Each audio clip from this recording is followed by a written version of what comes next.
சுவாமியே சரணமையப்பா. போன வீடியோவில் நம்ம மாலை போகிறதையும் விரத முறை எப்படி அப்படின்றத பற்றியும், விரதத்தை கடைப்பிடிக்கிறது எப்படி, அது தவறான செயல்கள் எப்படி, நல்ல செயல்கள் எப்படி அப்படின்றத பற்றி சொல்லியிருந்தோம். இப்போ நாம் யாத்திரை மேற்கொள்கிறத பற்றி நாம் இப்போ இந்த வீடியோவில் சொல்ல போகிறோம். இப்போ நாம் 41 நாள் விரதம் இருக்கிறோம். இப்போ பார்த்தீங்கன்னா, நான் போன வீடியோவில் 21 நாள் அப்படின்றத சில கட்டுப்பாடு 41 தான். இந்த 21 நாள் அப்படின்னு சில தளர்வு எதுக்கு அப்படி இப்படி சொல்லி சொன்னேன் அப்படின்னு பார்த்தீங்கன்னா, உடல் ரீதியாக பிரச்சனை இருக்கிறவங்க, மற்றபடி ரொம்ப வயசானவங்க, இவங்களுக்காக தான் 21 நாள் சொன்னேன். ஆனால் 21 நாள்ன்றது கடைப்பிடிக்கக்கூடாது, 41 நாள் தான் கடைப்பிடிக்கணும். இப்போது 41 நாள் நம்ம விரதம் கடைப்பிடிக்கிறோம். விரதம் கடைப்பிடிச்சு இருமுடி கட்ட போகிறோம். இருமுடி கட்ட போகிறதுக்கு முன்னாடி நாம் எப்படி நம்ம வீட்டிலேருந்து கிளம்பணும் அப்படின்றத பற்றி உங்களுக்கு இந்த வீடியோவில் நான் சொல்ல போகிறேன். என்ன அப்படி சொன்னீங்கன்னாக்கா, நாம் வீட்டில் படையல் போட்டு வீட்டிலேருந்து கிளம்பணும். அந்த படையலை எப்படி போடணும் அப்படின்னு சொன்னால், நெல், பொரி, அவல், கடலை, அதுக்கப்புறம் பார்த்தீங்கன்னா நம்ம வீட்டில் செஞ்ச ஏதாவது ஒரு பிரசாதத்தை நாம் நெய்வேத்தியம் பண்ணி சுவாமிக்கு கற்பூரம் ஏற்றி வீட்டில் தேங்காய் பழம்லாம் வச்சு சாமி கும்பிட்டுட்டு ஒரு மாலை அப்பா அம்மா கையில் கொடுத்து அவங்கக்கிட்ட ஆசீர்வாதம் வாங்கிட்டு அந்த மாலையை நம்ம கழுத்தில் போட்டுக்கிட்டு நாம் என்ன பண்ணணும், அந்த இருமுடிக்கு தேவையான அந்த இருமுடி பை, ஜோல்னா பை, இதை எடுத்து தலையில் வச்சுட்டு வீட்டில் சாமி கும்பிட்டு பின்னோக்கியே நம்ம வெளியில் வரணும். வாசலுக்கு வந்த உடனே வாசலில் ஒரு தேங்காய், சூட தேங்காய் உடைச்சிட்டு நாம் வீட்டை திரும்பி பார்க்காம நம்ம இருமுடி கட்டுறதுக்கு போக வேண்டிய இடத்த நோக்கி நம்ம நடக்க ஆரம்பிச்சிடணும். அப்படி நடக்க ஆரம்பிக்கும் போது நம்ம வீட்டுக்கு அருகாமையில் இருக்கக்கூடிய விநாயகர் கோயிலோ இல்லை அம்மன் கோயிலோ கிருஷ்ணர் கோயில் எந்த கோயிலாக இருந்தாலும் அந்த கோயிலில் போயிட்டு சாமி கும்பிட்டுட்டு கற்பூரம் ஏற்றிட்டு அதுக்கப்புறம் தான் நாம் இருமுடி கட்டுறதுக்கு போகணும். இதில் இன்னொரு விஷயமும் இருக்குது. ஒரு சிலர் என்ன பண்ணுறாங்க அப்படின்னு சொன்னால், வாசலில் ஒரு கல் எட்டுன்னு வச்சுட்டு அந்த கல்லுக்கு மஞ்சள் குங்குமம்லாம் வச்சுட்டு அந்த கல்லில் தேங்காய் உடைச்சிட்டு சூற தேங்காவை அதுக்கப்புறம் பயணம் மேற்கொள்கிறாங்க. அவங்க குடும்பத்தில் இருக்கிறவங்க அந்த கல்லை எடுத்து போய் வீட்டில் பூஜை ரூமில் வச்சு சாமி கும்பிட்டுன்னு இருக்காங்க. இவங்க வர வரைக்கும் சாமி கும்பிடணும் அப்படின்னு ஐதீகம் அப்படின்னு யாரோ சொன்னாங்க அப்படின்னு சொல்கிறாங்க. அப்படி ஒரு ஐதீகமே கிடையாது. அவங்க என்ன இப்படி பண்ணுறீங்க அப்படின்னு சொல்லி கேட்கும்போது, இது கருப்பண்ண சுவாமி அப்படின்னு சொல்கிறாங்க. அப்படிலாம் ஒரு ஐதீகம் சபரிமலையில் கிடையாது. வாசலில் நம்ம சாதாரணமாக தான் தேங்காய் உடைக்கணும். இப்போ அவங்க சொல்றாங்க, கருப்பண்ண சுவாமி காவல் வராரு, அதனால அந்த கல்லை வச்சு நாங்கள் அது மேலே தேங்காய் உடைக்கிறோம் அப்படின்னு சொல்றது எவ்வளோ தவறானது அப்படின்றத நீங்களே புரிஞ்சுக்கணும். என்ன அப்படின்னு பார்த்தீங்கன்னா, கருப்பண்ண சுவாமி நமக்கு காவல் தெய்வமா ஐயப்பன் நியமனம் பண்ணியிருக்காரு அப்படின்றது ஐதீகம். அவருடைய தலையிலேயே அந்த தேங்காய் உடைக்கிறோம் அப்படின்றது எவ்வளோ தப்பான ஒரு விஷயம் அப்படின்றத புரிஞ்சுங்க. அந்த மாதிரி வாசல்ல ஒரு கல்லை வச்சு அந்த கல்லில் தேங்காய் உடைச்சிட்டு யாத்திரை கிளம்பாதீங்க. சாதாரணமாக வீட்டு வாசல்ல அந்த தேங்காய் உடைச்சிட்டு கிளம்புங்க. அதே போல சிலர்லாம் என்ன பண்றாங்க அப்படின்னா, தீ மிதிச்சுட்டு இருமுடி கட்டுறாங்க. இப்போ ஆந்திரா சைட்லலாம் பார்த்தீங்கன்னா அந்த மாதிரி பண்றாங்க. அதே மாதிரி பார்த்தீங்கன்னா திருவள்ளூர் மாவட்டம், ஆந்திரா ஒட்டி உள்ள மாவட்டங்களில் சில ஊர்களில் இந்த மாதிரி ஒரு ஐதீகம் இருக்கு. சபரிமலையில் அந்த மாதிரிலாம் ஒரு ஐதீகம் கிடையாது. நெருப்பு மிதிச்சுட்டு இருமுடி கட்டுறது இந்த மாதிரி ஐதீகம்லாம் கிடையாது. என்ன அப்படின்னீங்கன்னா, அன்னைக்கு காலையில் நாம் எதுவும் சாப்பிடாம ஒரு பொழுது இருக்கணும். இருமுடி கட்டின அப்புறம் தான் நம்ம சாப்பிடணும். வீட்டில் அம்மா அப்பா நம்மளுடைய பெரியவங்க இவங்க கிட்டலாம் ஆசீர்வாதம் வாங்கிட்டு, குருசாமி கிட்ட ஆசீர்வாதம் வாங்கிட்டு நாம் இருமுடி கட்டுற அந்த கோயிலுக்கு போகணும் அப்படின்றது தான் ஐதீகம், விதிமுறை. இப்படி தான் நம்ம குருமார்கள் நமக்கு சொல்லி கொடுத்துருக்காங்க, நம்மளுடைய முன்னோர்கள். அதுபடி தான் நாம் பயணம் பண்ணணும். நாம் இருமுடி கட்டுறதுக்கு நம்ம குருசாமி சொன்ன அந்த கோயிலுக்கு போய் நம்ம சேர்ந்துடுறோம். இப்போ நமக்கு குருசாமி இருமுடி கட்ட போறாரு. அந்த இருமுடி நம்ம குருசாமி எப்படி கட்டுவாரு அப்படின்னு சொன்னாங்கன்னா, முன்கட்டில நெய் தேங்காய். நாம விரதம் இருந்ததுக்கு உண்டான ஒரு முழுமை அடையக்கூடிய ஒரு விஷயமே அந்த நெய் தேங்காய் தான். இந்த நெய் தேங்காயில நம்ம நிரப்பக்கூடிய நெய் தரமான நெய்யா வாங்கி நம்ம நிரப்பி எடுத்துன்னு போனோம். நாம 41 நாள் விரதம் இருந்து ஐயம்மனுக்கு நாம எடுத்துன்னு போற பிரசாதம் இந்த நெய். அதனால நல்ல தரமான நெய்யா வாங்கி நீங்க அதில் நெய் நிரப்பி எடுத்துன்னு போனோம். அதை குருசாமி கண்டிப்பாக தரமான நெய்யை தான் செலக்ட் பண்ணி உங்களுக்கு நெய்யை நிரப்புவார். நீங்கள் பார்த்தீங்க அப்படின்னு சொன்னால், முன்கட்டில் நெய் நிரப்பி அது கூட சுவாமிக்கு செய்ய வேண்டிய அபிஷேக சாமான் இதெல்லாம் வச்சு என்ன பண்ணுவார் அப்படின்னா முன்கட்டு கட்டுவார் குருசாமி. அதே போல் பின்கட்டு. இந்த பின்கட்டு என்ன அப்படின்னா, பயணம் பண்ணுற சாமிமார்களுக்கு உண்டானது பின்கட்டு. முன்கட்டுன்றது நம்ம ஐயப்பனுக்கு உண்டான பூஜைக்கு உண்டான அபிஷேகத்துக்கு உண்டான பொருட்கள் முன்கட்டுல இருக்கும். பின்கட்டுல பார்த்தீங்கன்னா ஒரு 5 தேங்காய், விடலை தேங்காய் அப்படின்னு சொல்லிட்டு போடுவாங்க.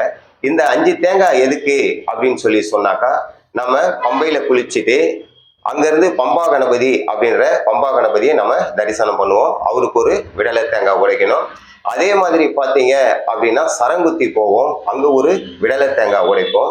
அதுக்கப்புறம் நம்ம 18ஆம் படி பார்த்தீங்கன்னா கருப்பண்ண சுவாமி, காடுகடுத்த சுவாமி அப்படின்னு சொல்லிட்டு 2 காவல் தெய்வங்க இருப்பாங்க 18ஆம் படிக்கு.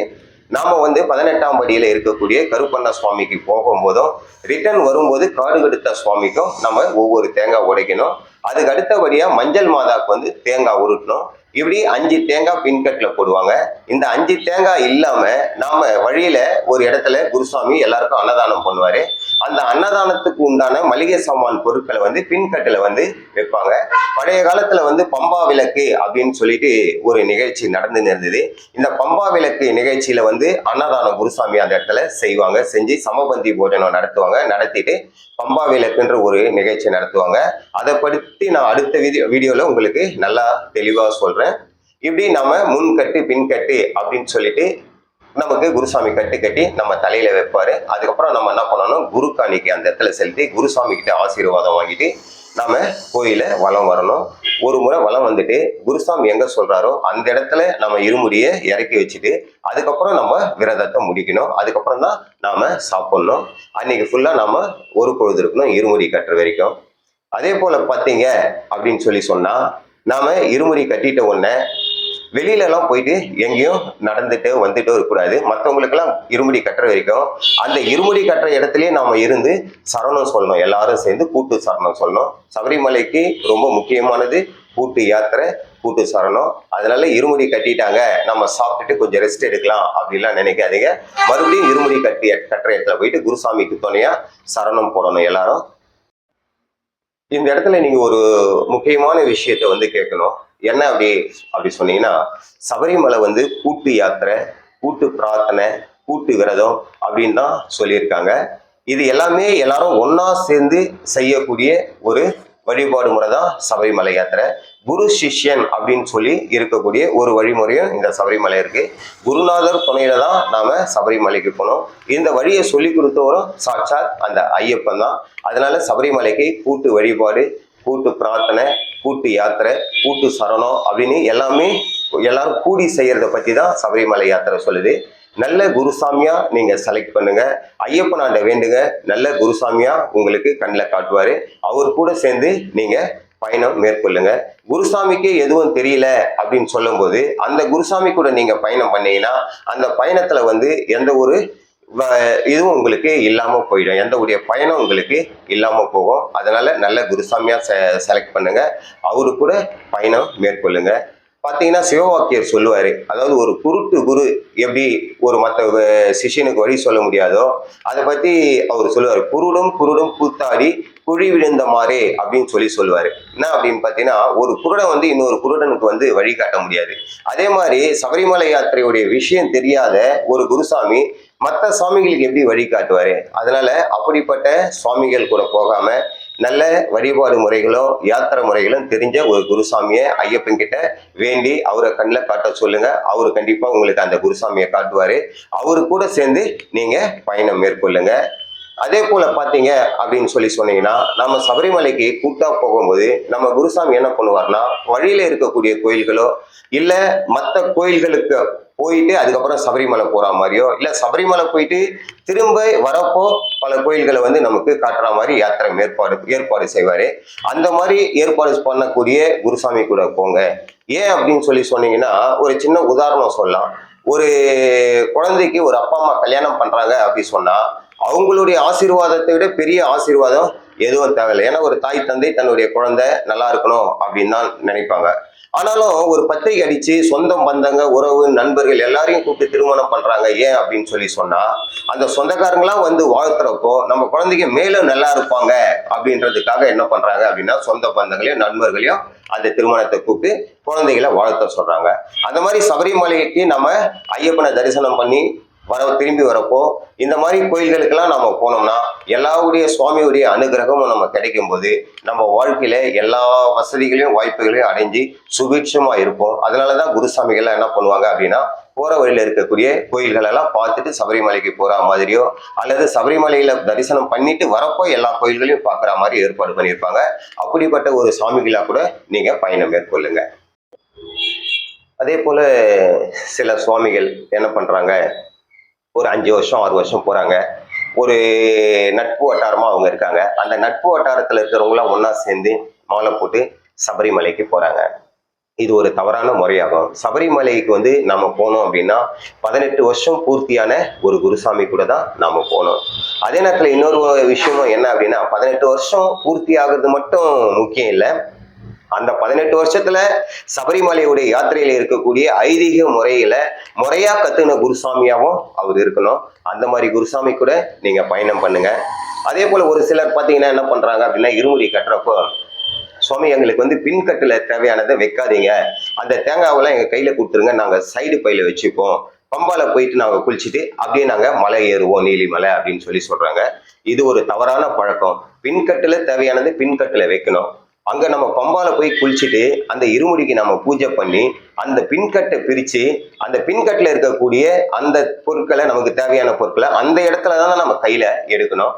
அதனாலதான் அதுக்கு பேரே இருமுடி. ஒரு சிலர் இந்த தவறான பழக்கத்தை வச்சுன்னு இருக்காங்க. தயவு செஞ்சு அந்த மாதிரி செய்யாதீங்க. இருமுடிக்கு தேவையான பொருட்கள் இருமுடியில தான் இருக்கணும். முன்முடியில இருக்கக்கூடியது முன்முடியில இருக்கணும், பின்முடியில இருக்கிறது பின்முடியில தான் இருக்கணும். நீங்க சைடு பையில வச்சுக்கிறதுக்கெல்லாம் அங்க இடம் கிடையாது. அது ஐதீகமும் கிடையாது. அது ஒரு தவறான வழியும் ஆகும். அதனால எல்லாருமே இருமுடிக்கு தேவையானது இருமுடி மேல கட்டுங்க. அதே போல பம்பால போய் குளிச்சுட்டு இருமுடிக்கு நீங்க கண்டிப்பா பூஜை பண்ணிட்டு இருமுடி கட்ட அந்த இடத்துல பிரிச்சு பின்கட்டுல இருக்கக்கூடியதை எடுத்து சாமி கிட்ட கொடுங்க.